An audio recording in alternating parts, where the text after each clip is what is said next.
Hey guys, Arrowhead here. Hope you guys are staying safe, but you're probably stuck inside like I am. So I thought, why not go through some of my tracks and you can see how they're made. If you're a producer, maybe it could help you out, or if you're not a producer, maybe it could just kill some time and be a source of entertainment. So this is my latest track, released about a week ago, "Lights of Elysium." And I'll just go through. Honestly, my workflow is kind of messy, but I'll just go through the instruments I used, the patterns I used, and yeah. But I'll start by playing it all the way through. If you don't want to listen to it all the way through, I'll put a timestamp in the description to where you can just skip to when I start talking about how I made it. So, but yeah, let's just jump right into it.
right, so there it was. Pretty simple, pretty straightforward.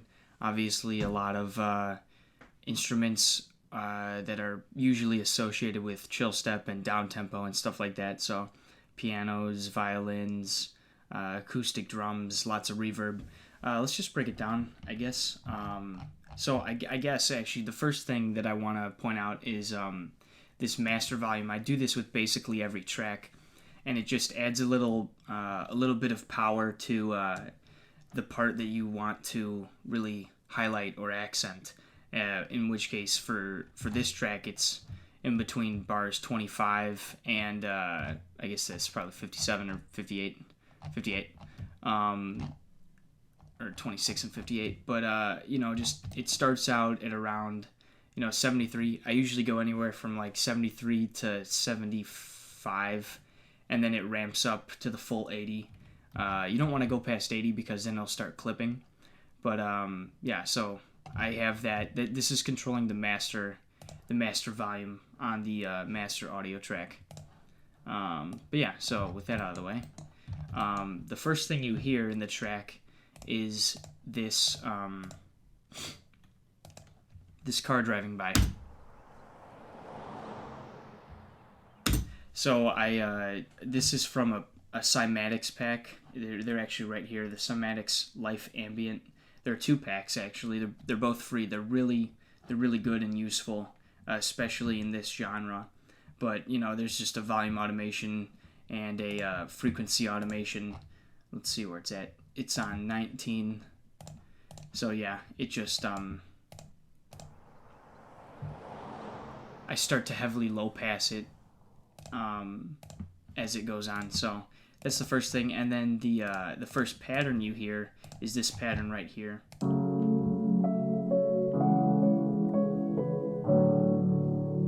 So this pattern has 2 different pianos and 1 massive synth. This piano is dark piano. It's a stock FL piano, and this is the underlying chord structure of, I guess, the melody. So both the dark piano and this massive pad, it's called Ethereal, this massive pad, have that chord structure. And then the melody is played by this Lab Soft piano, which is actually a free VST. Neutrino 5 showed it to me, so shout out to him for sure. It's a really good VST. You can get really good, realistic piano sounds from it. As far as effects go, the dark piano, most of my effects are just the same. A little bit of EQing, a little bit of reverb. So that's the dark piano. 21 is the melody piano, a little bit of EQing, a little bit of reverb, and same thing for 17, but no reverb on the pad, just heavily bandpassed. There are a bunch of different patterns of this, variations of this pattern. 11, 13, 12, 2, 6, 8, 10, 4. Just to keep it new, I guess. So it doesn't get boring, although it probably does, honestly.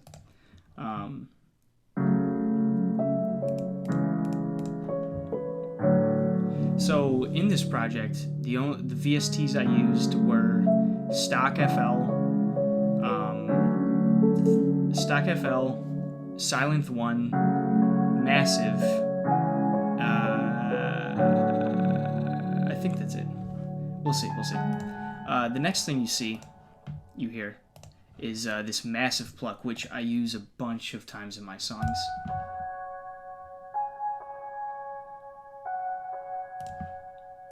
This is a great pluck. It's called harpalodic maybe, and the processing I have on it, a little bit of EQing, reverb, stereo enhancer to widen the sound, and this is an EQing for automation. So this EQ is directly tied with this automation on track 7 here. So as you can see, it starts out low, increases to about 86% for the first part of the main part, and then for the second part of the main part, I bump it up to 100, and then it, trails off and stuff like that.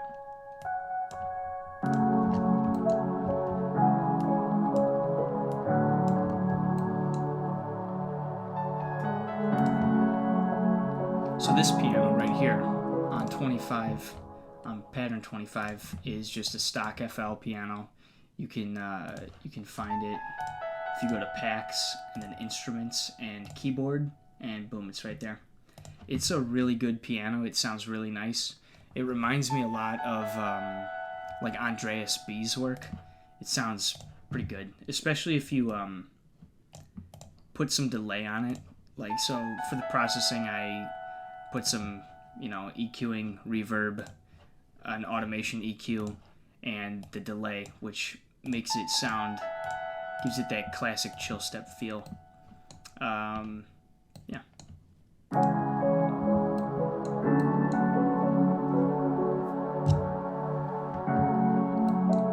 So then this is just 26 is just a variation of 25. It just goes up this time. And this 38 right here is a 3x3 oscillator, just set to noise, so it's just a white noise sweep. And into the main part. So for the main part, the chords, I take away the top melody from the Labs piano, and I add a choir down low. Kind of hard to hear, it's pretty low. But pretty straightforward, just 2 notes following the chord progression. That the massive pluck is still going, except this time I have it up to 100. Not 100, but 86 here and then 100 in the second part. Here is my bass on 33.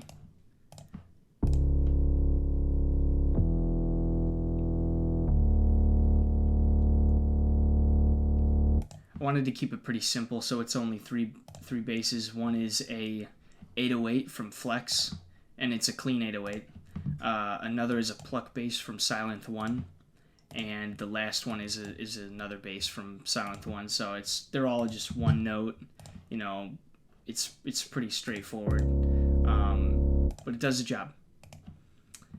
Here is the drum pattern.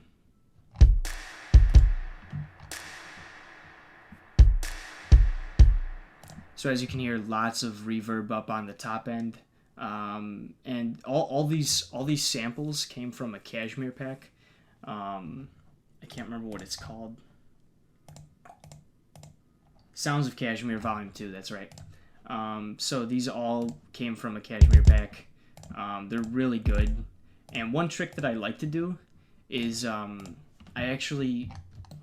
these are offset a little bit. These kick drum hits are separated by a little bit, and it just gives a bit more of a natural feel to everything. I do that with the snare as well, which is made up of a snare. Sorry about that. That was my watch. A clap and a snap. So all the kicks are routed to 1, where I just boost the lows and add a little bit of compression. And the snares are all sent to 2, where I add a lot of reverb, a couple of, like, a high-pass filter, and a little bit of subtracting filter, just to get rid of an annoying frequency. I also added a shaker from that Cashmere pack, so it just sounds pretty nice. And then another thing is that I sidechained the bass to the kick. So if we take a look over here at the sidechain, you can see the bass cuts out when the kick engages, and all the basses are routed to this sidechain channel. So that just makes it so that there's not as much muddiness in the low end, I guess. It just kind of frees up your mix.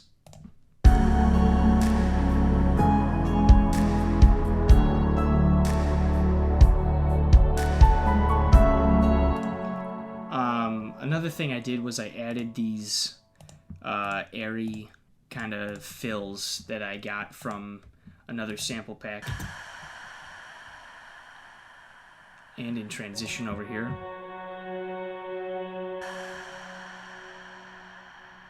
They don't sound like they do a lot, but you'd actually be really surprised how much they add to the mix. You know, without it, it actually sounds pretty empty. For example, I guess I'll just play. So the transition here.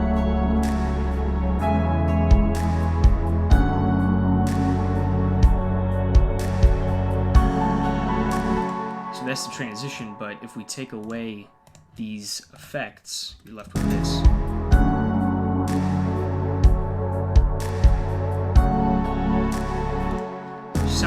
Sounds pretty empty, sounds pretty bland. So, you know, little things like that actually go a long way. Down here, what is this guy? These are strings. Okay, that's right. So again, here's the Labs VST, which is really good. It's got all kinds of stuff. It's got strings. It's got synths. It's got modular pianos.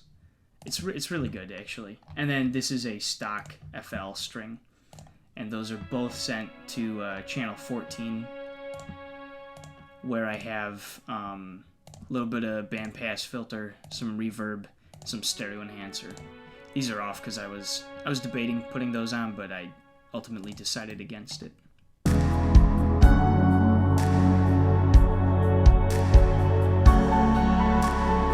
Alright, so for the second part, I bring up that pluck to 100% on the frequency, and I add this like kind of arpeggio piano, I guess you could say.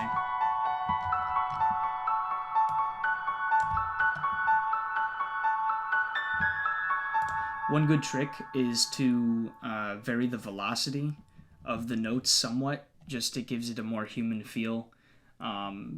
Makes it not sound so set in stone. But this is that same piano that is this guy right here. It's a good piano.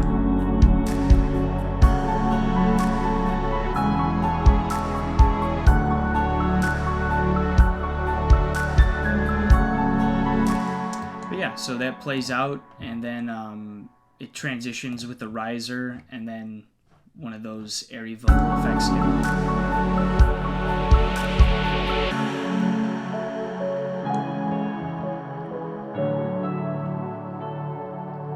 So then it just goes back down to the same chord pattern, and a little bit of that pluck with just variations in the melody and where it's gonna go. And then, so pattern 32, you almost can't even hear it really. It's a flute from Citrus, but let's just listen to it.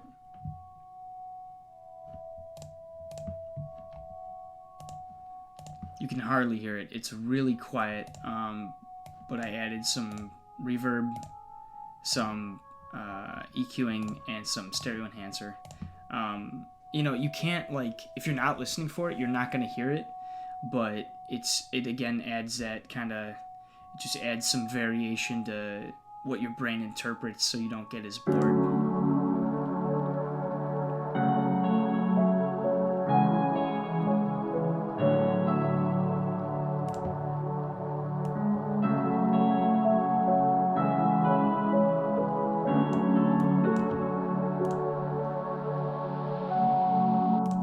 This is another just white noise riser with volume automation and a panning automation to make it sound like it's kind of going across your head.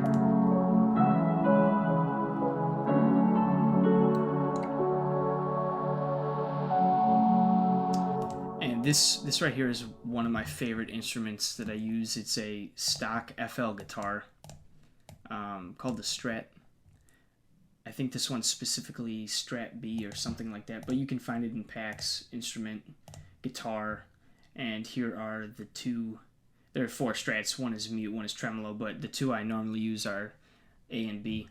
And the nice thing about it is you can do this with almost anything, but I think it sounds really nice with this Strat. Is you can force mono, engage slide, and increase the slide. And basically what that's going to do is, for example, if you're playing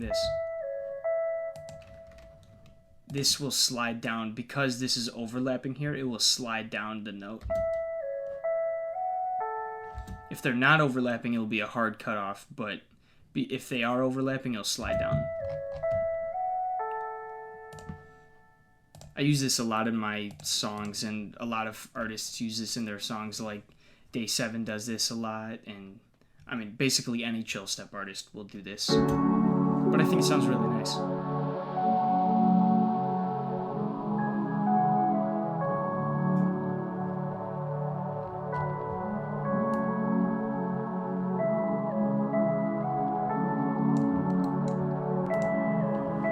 Some of that white noise riser again, with some vocal risers.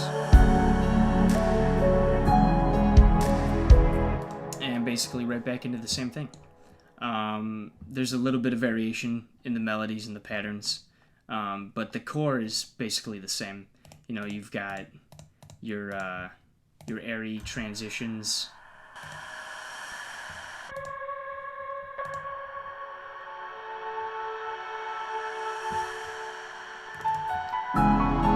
Those are all from packs. But yeah, really the only 2 things that I added were this string section.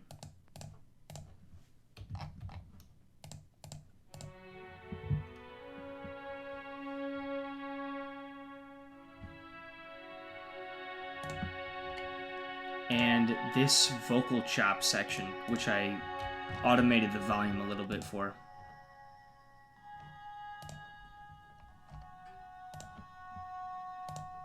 This was pretty heavily processed. I had some EQing, a lot of EQing, more EQing, not a lot.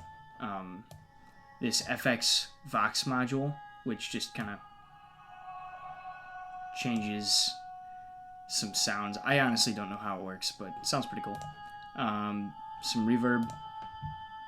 This is an automation EQ, and then some chorus, some fruity chorus.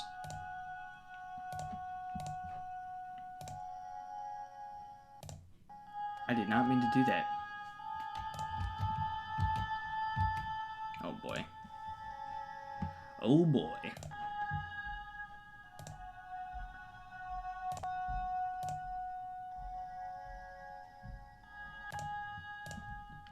There we go. Okay, I think that's what it was.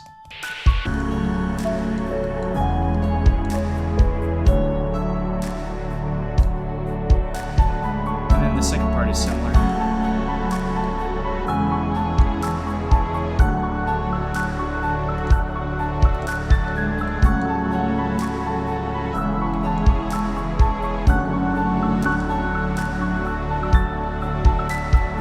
A little bit of variation there. I added a 3rd note. But yeah, so same transition again. And then I just bring it back to the chords and the pluck, let everything play out, and have some frequency and volume automations to fade out. And I have a stereo automation. One thing I forgot to mention is I have this rain sound and this river sound. The river sound being from the Cymatics Life Pack, and the rain sound being from YouTube somewhere, I think. I have that going the whole time. Just adds to the ambiance. So yeah, awesome. That's the whole track. And yeah, hopefully you found this entertaining. If you want me to do more of these, I will totally do more. Just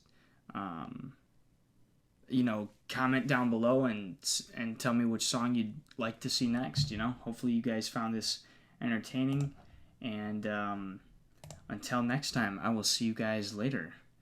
Bye.